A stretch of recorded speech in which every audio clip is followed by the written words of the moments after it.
Сейчас в стране школьники практически без ограничений покупают электронные сигареты в табачных магазинах. За продажу вейпов подросткам активисты предлагают ввести уголовную ответственность. С вами сегодня я, Батыржан Жумадилов. Давайте узнаем мнение жителей насчет темы употребления и продажи вейпов подросткам. Можете рассказать насчет вашего отношения к курению? Я лично против. Мне кажется, это не очень хорошо, так как это очень плохо влияет на здоровье. Темекіге қатысты көзқарастарыңыз? Мен ойлаймын, что темекіні шекпеу керек, ол біздің организмімізге зиян.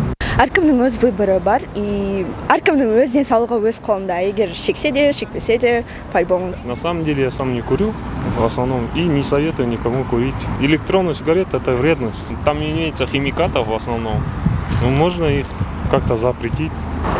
Сейчас вот популярность набирают электронные сигареты среди подростков, школьников. Как к этому относитесь? Вообще отрицательно. Мектеп оқушыларысыздар, иә? Иә. Сіздердің құрдастарыңыз, сыныптастарыңыз мектепте шеге ме? Жоқ. Мүлдем шекпейді.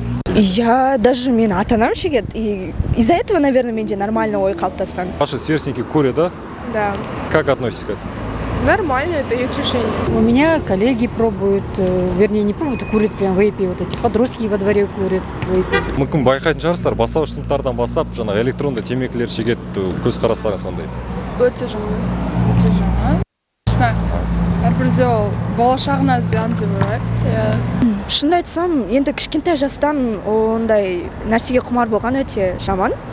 Можно, когда уже уақыт өте келе, өздерінің возрастарына болады, но кішкентай кезінен, наверное, не стоит. Можно вот встретить школьников, подростков, которые курят электронные сигареты. Вот как к этому относитесь? Ну, на самом деле им можно запретить. На самом деле в школе нельзя, запретить можно. Детям можно сказать, не курить. Но на самом деле курить можно запретить. В Казахстане депутаты хотят полностью запретить электронные сигареты. Поддерживаете ли вы это? Поддерживаю. Да, конечно, поддерживаю. 50/50, потому что те, кто это продают, останутся без денег. Қазақстанда осы депутаттар тыйым салуда да электронды темекілерге, соны қолдайсыздар ма? Иә, қолдаймын. Негізі қолдаймын, себебі ол электронный темекке құртқан ақшаларын можно было копить и басқа зат алуға, пайдалы зат. Сами пробовали сигареты или электронные сигареты? Нет. Сами никогда не пробовали? Нет. Сначала я курил, я уже бросил. Как бросить курить? Но на самом деле жизнь легко. Мармарить, все вот эти уходят. Легкие очистятся. Как думаете, что вреднее, сигареты или электронные сигареты? Электронная сигарета, это видите, химикат, это от электричества, это нажимается как-то вредное средство выходит от него. Можно сказать, его можно запретить.